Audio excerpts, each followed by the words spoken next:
So, ladies and gentlemen, we have the great and powerful Rabbi Moshe Otero on the line.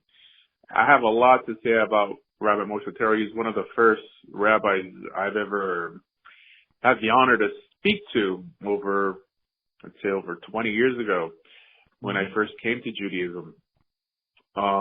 He was there for me back then, and he's there for many people, even today. Welcome, Rabbi Moshe Otero.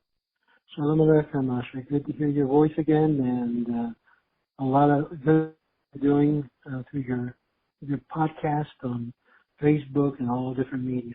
Keep up the good work. All right. So Moshe Otero has a slightly similar background to mine. We're both from Miami. I mean, tell us a little bit about your background. Sure. I was born and raised here in South Florida, so I am Miami or Floridian, a native Floridian. Born and raised here. Parents from Cuba. That's where my Cuban connections are. And of course, my lineage is for Jewish background, native Jewish descendant. And of course, did not always practice Judaism. As you know, I was a former Christian pastor. Knowing my background, obviously, left Christianity and embraced Judaism completely. And in California, I learned with a lot of the Chabad kollels, and also with Rabbi Kolokowski, and got involved a little bit with the program at Perkei Shoshanim. Decided not to get my smicha through them.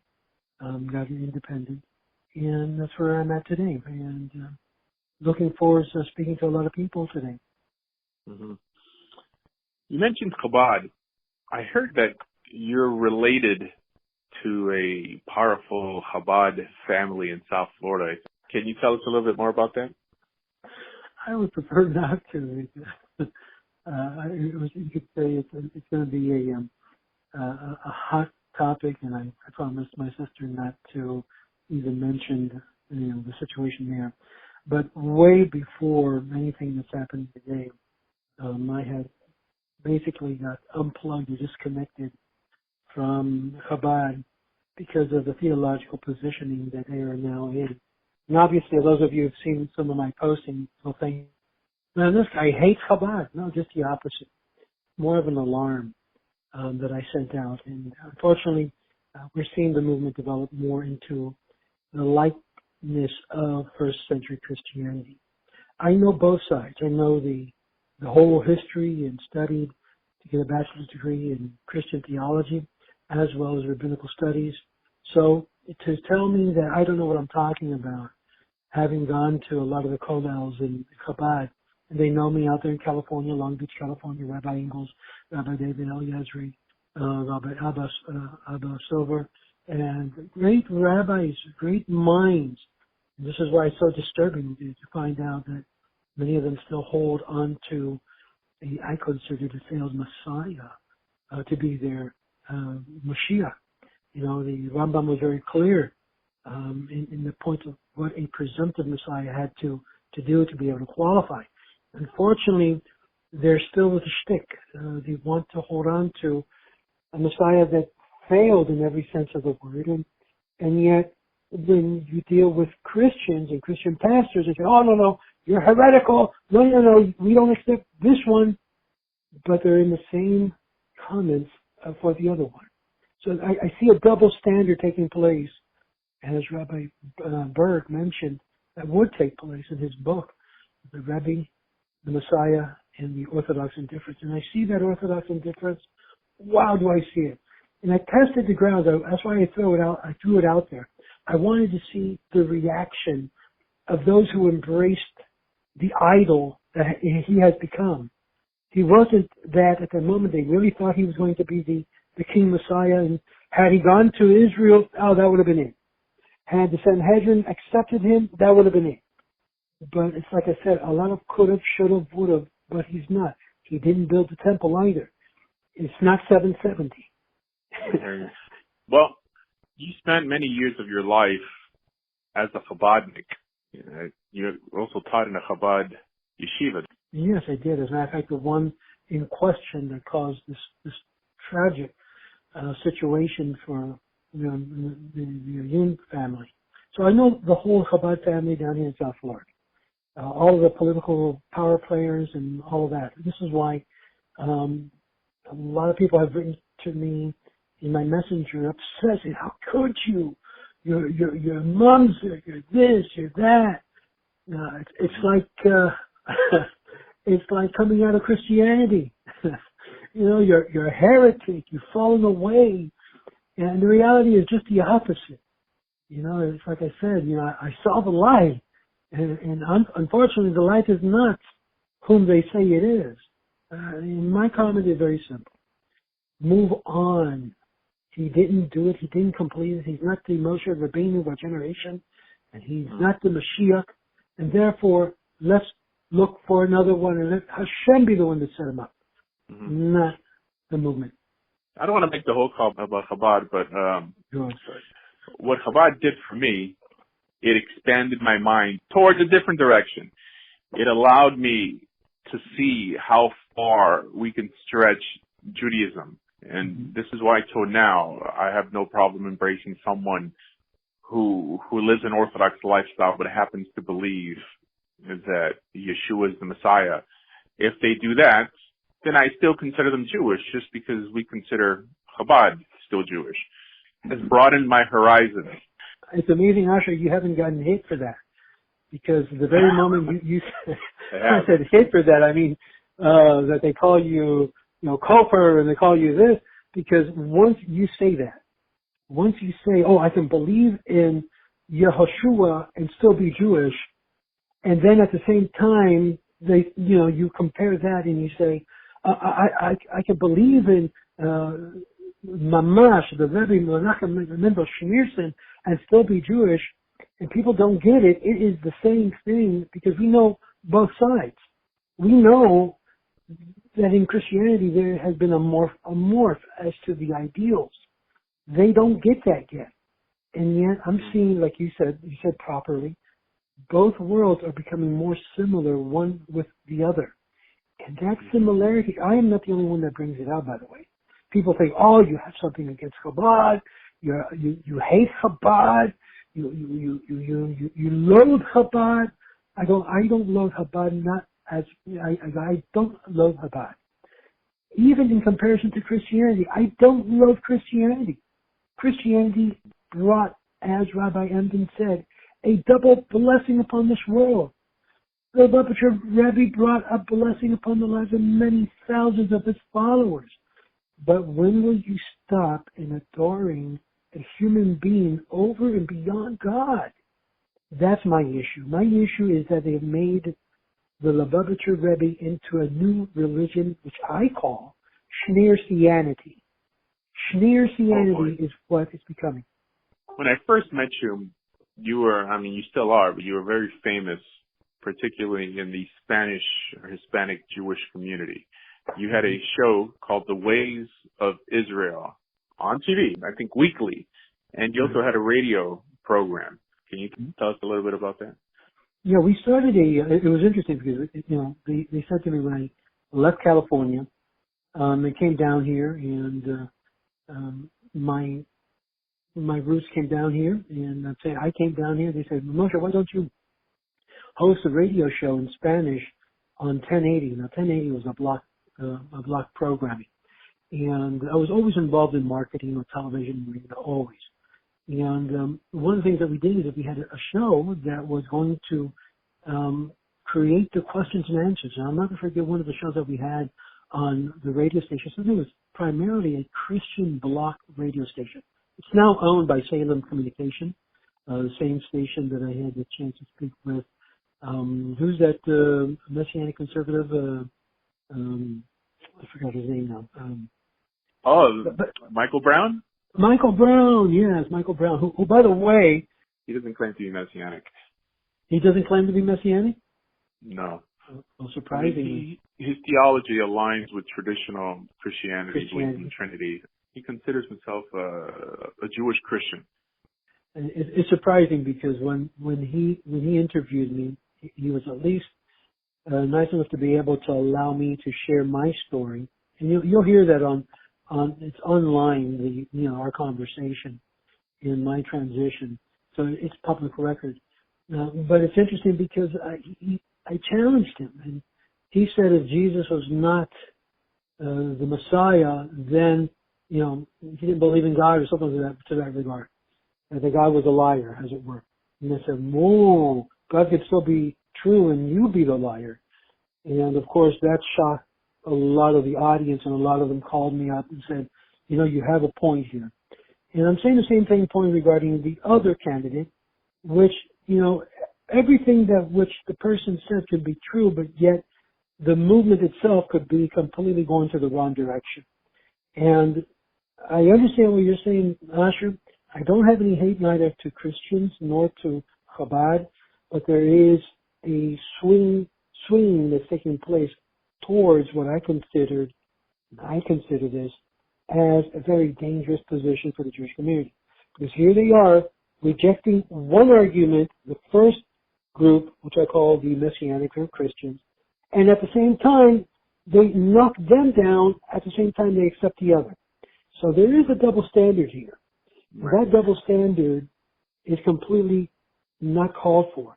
If you're going to, it's like what the Rabbanu did by rejecting that convert in Israel, made the statement that no, if you happen to believe that the Lubavitcher Rebbe is Mashiach, we will not accept your conversion. Mm-hmm. Now, whether or not I want people to know why you are a bit more passionate about this than most. You have a lot of family members, even many of your children caught up in this mess, and it hits home stronger in your camp than it does for almost anyone else. Correct, because I see mind manipulation and mind control. It to me has become like a cult. I'll never forget when I took my kids to that school that I'm not going to mention, but what for? Everybody knows the school here in South Florida that is Chabad Center. And I took my children there, and then when I was going through that tragic situation, of course, with the divorce, the mother wanted to keep the child at the school and use the connections that they had there, politically speaking, because power and political force of Chabad. At all, they are a force to be reckoned with in the political field in every legal area. So, you're dealing with something greater than Christianity here. And I'll be honest with you, they're at the same level or higher than the Catholic Church in the sense of the political maneuvering. So when I went to the court, lo and behold, letters came in from this particular principal saying, no, we should keep them there. I wanted to shift them to a more, you might say, mainstream Orthodox school. Oh, guess who won? She did. She had the support. She had the power play. She has the manipulation. And I'm saying, what's going on here? Where's my voice in this whole thing? And so they intervene in the relationship of parent-child, which no school should get involved in. That's an issue between the two parents. And they intervene in that area. Till this day, unfortunately, my child's bar mitzvah, I will not be able to see. I'm not going to go all the details, but you know what? That's atrocious. That's horrible. On a happier note, Rabbi Moshe Otero has many, many students all over South America building communities. Pretty much started initially with the ways of Israel. Since then, it's morphed into conversion programs in Ecuador and Colombia and Costa Rica. Well, it's interesting. We started with Rabbi Yosef Kolakowski and yourself when we went to Ecuador, if you remember that. It was an experience that really left an imprint in my life. As you know, that young lady that was the daughter of the Mosquero family went to Israel because they didn't accept the conversions that we did there. They looked at it as only halakhic, and she went all the way to Israel to be reconverted, and she was attacked and killed by terrorists in Israel. And at the last moment of her life, she still held on, I am a Jew. Of course, the state of Israel said, no, you're not. And it's unfortunate. It's unfortunate because halakhically she was. I till this day will recognize her as a true Jew to the last breath of her life. And that family till this day are connected. The other family, the Martinez, we help, and you know they're going to Chabad. So if we had anything against Chabad, we say no, you can't do. And yet the rabbi from Chabad from Ecuador is helping them to be able to go to school over there and all of that. We have a lot of converts that are in Chabad. This is true. A lot of our halakhic conversions are currently in Chabad. Currently, which means they accepted our conversions at one time until I spoke out. And when I speak out, obviously, everything goes around even through the intranet of Chabad. And it's interesting because everything works for a good, Asher. Even everything that I've gone through, everything that you've gone through, it works for good. Even the conversions that we have done, how many of those conversions ended up in Rabbi Lairfield and he reconverted it so there'd be no question. So to say it's not valid, not true. A good friend of mine went to Cuba just recently. And where did he go? Apparently they're trying to get a Chabad rabbi in Cuba. So what he did, he went with Rabbi Stein, and Rabbi van der Velde, and I said, Rabbi van der Velde, you said to me, we're not going to do any conversions unless it's recognized by the state of Israel. Lo and behold, he goes to Cuba. He does the halakhic conversions with Rabbi Stein. And there's now a community of Chabad that's starting to form. Of course, a lot of people that came from me, from our group, are starting to form, and over 100 conversions were done. Is there more? Absolutely. There's hundreds and hundreds of Cubans waiting for at least a halakhic conversions. And this is one of the things that we're going to be raising funds for, is for Cuba, for Colombia, for Mexico.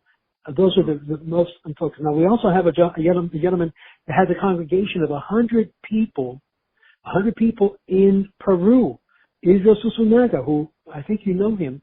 He lived out here in Florida and went to Peru and started a group that no one wanted to deal with. It was an emerging group of Anusim, of people who believed to be Marano descendants. And now he has a group of 100. He needs to become a shochet. He needs to become a sofer. So we're trying to raise funds for him. There's a lot of groups that will come up and say, oh, we'll help you. This other gentleman that you put me in contact, you interviewed him yesterday, I believe, or the other day, from Philippines. This gentleman from Philippines is part of Ways of Israel now. His groups are affiliated. And of course, because the pigment of his skin is not the same as other Jews, he was a target of, these are African black Jews and he's going to destroy, Jews. Just the opposite. He's not into that. I had to explain to another rabbi. He is into building Jews and making Judaism great in Philippines, and he's doing that. You see the pictures. I posted up a lot of pictures and things that he's doing. Kulanu helped him by donating a Torah to him. And we hope that Kulanu will help us also for these new emergency groups to be able to help these new, vibrant Jewish community that's emerging. That's what I've been focusing on most of my time. And I don't do this full time, unfortunately, as you do in your radio talk. It's all based on the time that we have, limited time to do that. Now, right. Let's tell what we're talking about or thinking about doing here in Florida now. Mm-hmm. Yeah. Well, being that conversion has really turned into a business, unfortunately, we have currently the main YouTube rabbis having conversion programs. You guys know who I mean by YouTube rabbis. They're charging $10,000 a person to convert. Yeah. And apart from that, they're charging them monthly a fee to learn with them, right? And now these people really don't know how conversion actually works. I mean, I'm a convert myself. I made Aliyah with a conversion, so I know what it takes to be accepted, what is accepted and what's not accepted. And Rabbi Moshe Otero and I had an idea to break the back of this corrupt system by offering conversions, free conversions, absolutely free conversions monthly in South Florida. Just show up, and we'll be there with the halakha handy, covering what Chazal tells us to cover when someone comes to convert. Nothing more, nothing less. Of course, all this is going to be recorded lest someone say it was done inaccurately. We're going to use the ocean as the mikvah, which is the most kosher mikvah you can find, lest someone will say that the mikvah wasn't kosher. So the war is not against us and our conversion program, but the war is against halakha and those who choose to stick to it compared to those who try to make a business out of it. I agree with you. I know someone here, which you had mentioned, family members. They charge about $300 to $400 per month for just 1 hour of sitting down with you.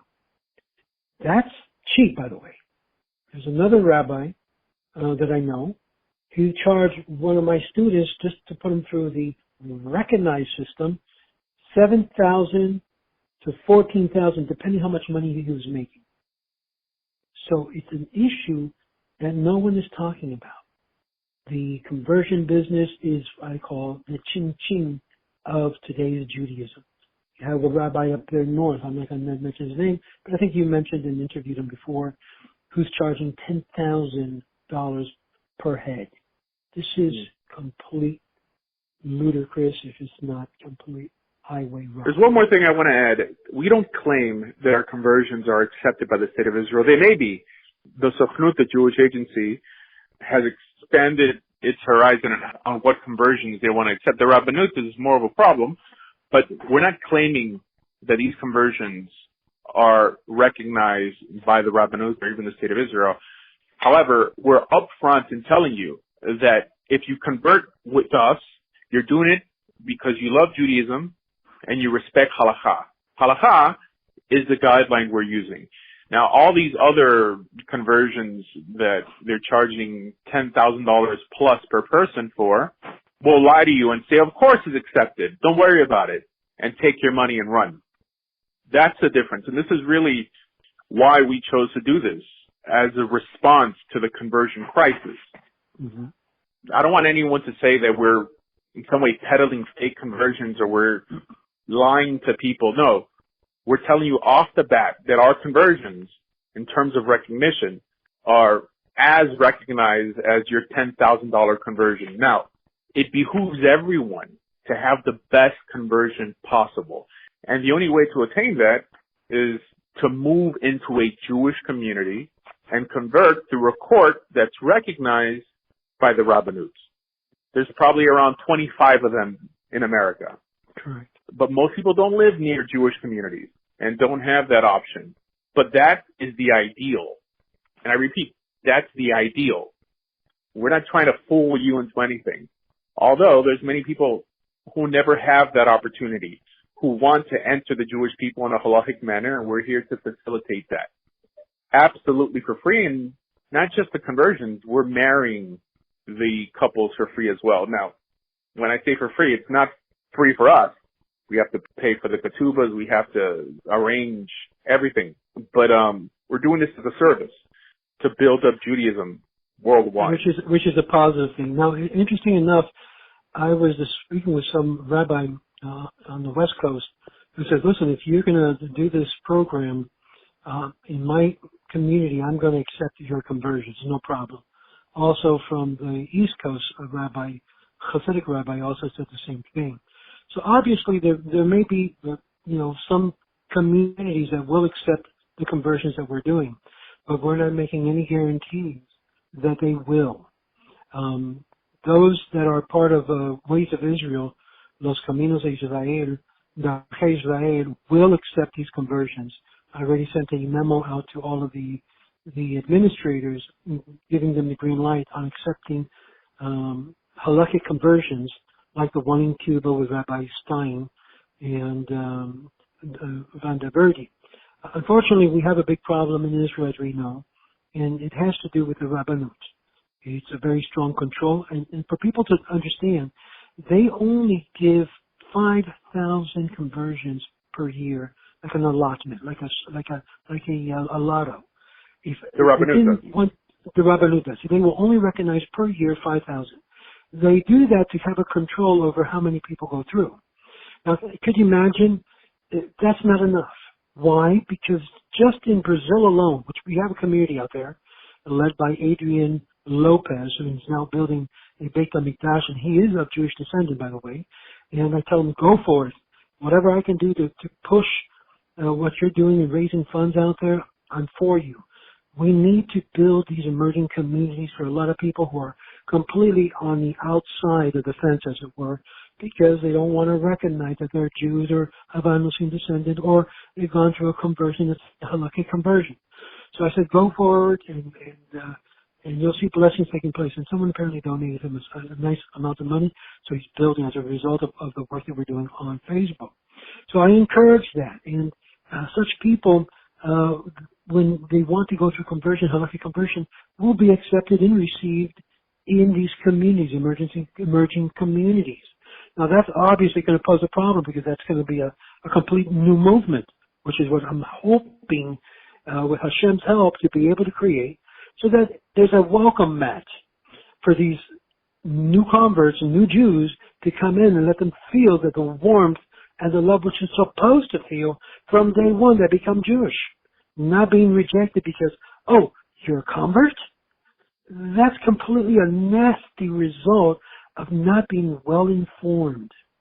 And unfortunately, Asher, I'm sure you have a lot of stories how you felt when you went through the process. And it's unfortunate. It's very, very unfortunate that we have this situation here in South Florida, and it replicates all the way to Israel. So, yes, we need to make sure that the converts coming out of a good interest. We're not going to charge them anything. And I think there's a clear intention here, in that we're doing it for Yirat Shamayim. Any rabbis are out there that may be listening and welcome these converts into your community, we would love to hear from you. I think there was one in California from Los Angeles.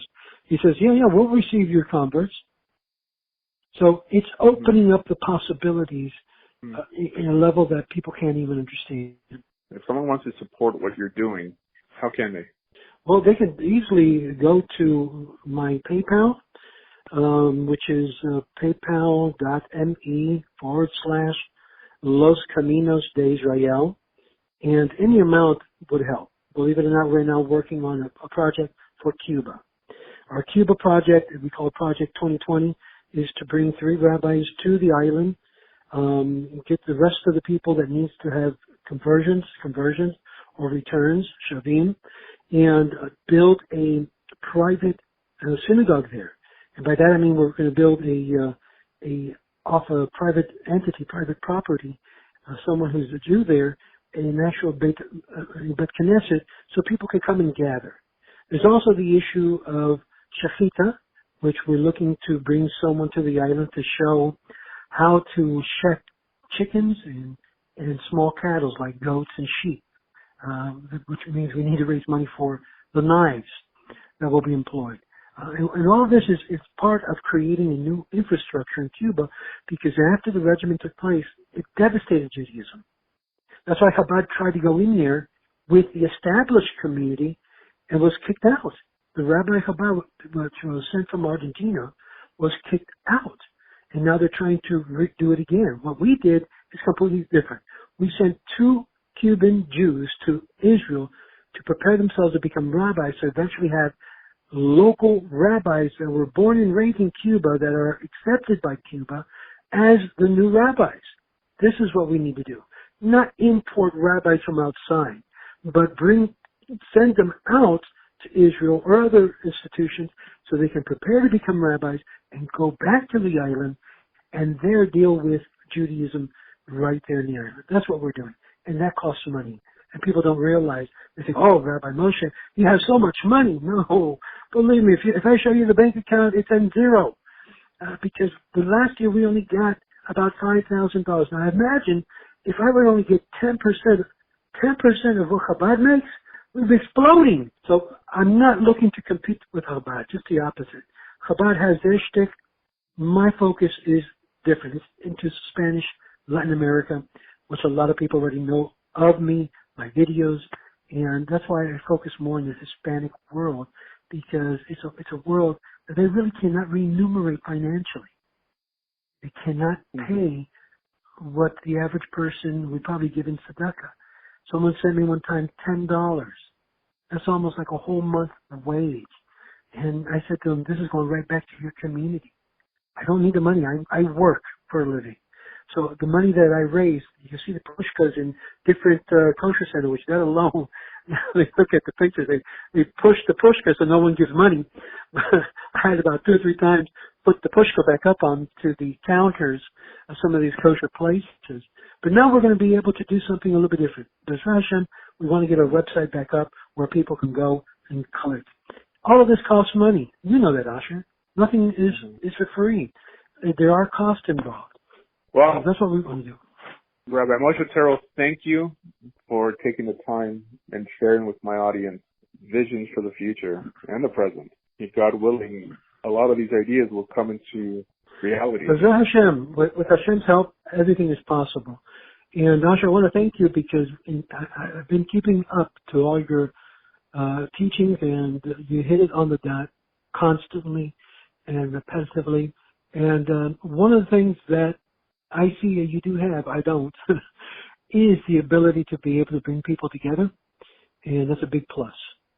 Bring people together in the sense that they may be Messianic Jews for Jesus, or even Jews for Menachem Mendel. But you see that you're able to bring people together and focus on what's really important, which is Torah, Judaism, Torah mitzvahs, and doing what Hashem calls us to do, which is by and large the main reason we're here, because everything else is just additional, it's extra. And I want to give you a bracha and hatzlacha in everything you're doing, and continue to raise the flag of Torah Judaism high. I know you have a lot of rabbis who I've seen said they agree. One of the rabbis, I think his name is Goldschmidt, I believe it is. You interviewed him as well out of Israel. We talked about even sending people to Israel to do the complete conversion program for those who can. They have visas. In other words, any way, any manner to bring bringing in new Jews to the fold, as it were. I'm for it. I'm for it. I know you're for it as well. And may the word get out. Now, how do they contact you? TorahJudaism.com. TorahJudaism.com. Any rabbis who disagree, we get to you first. All right, let's dialogue, and I think that's what the Jewish world lacks. Most Orthodox Jews don't speak to people who disagree with them much. And here's your opportunity. If anyone has a problem with what we do, just give us a call. Let's talk it out. 100% agreeing with you, Asher. And I wish you hatzlacha and bracha. And anyone who wishes to contact me, they can. I have my numbers listed in Facebook. And you can reach me also at Rabbi Otero, fastest way, Rabbi Otero, Otero, @yahoo.com.